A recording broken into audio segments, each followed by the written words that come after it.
Balikan natin ang nangyaring karambola ng 8 sasakyan sa Mindanao Avenue sa Quezon City kagabi. 3 ang sugatan. May unang balita si James Agustin.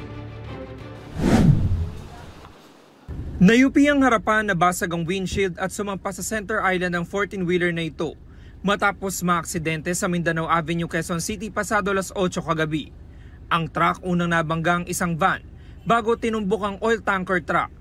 Nasangkot din sa karambola ang 5 pang sasakyan, isang armored vehicle, 2 elf truck at 2 AUV.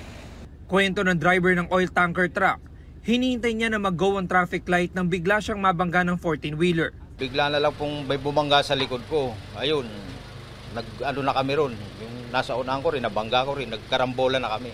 Nagulat talaga, akala ko nga may ipit ako eh. Kasi ang lakas eh, ang haba na itinulak pa sa akin eh. Tumakas ang driver ng 14-wheeler at kanyang pahinante.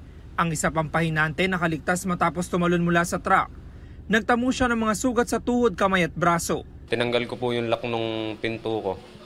Tsaka po ako sumabit doon sa may sabitan.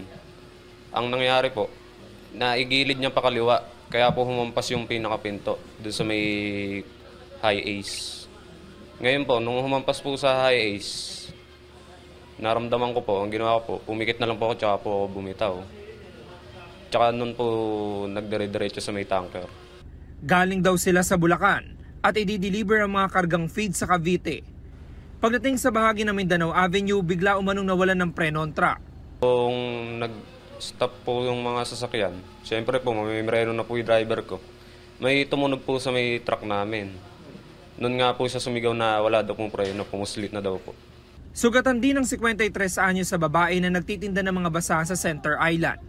Pag ganun niya, liko niya dito sa kaliwa, hindi siya huminto, dire-diretso siya.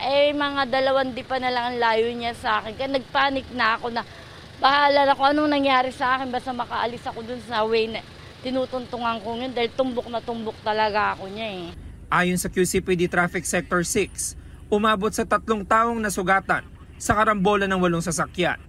Nasa kustudiyan nila ang pahinante ng 14-wheeler habang nagpapatuloy ang investigasyon. Ito ang unang balita. James Agustin para sa GMA Integrated News.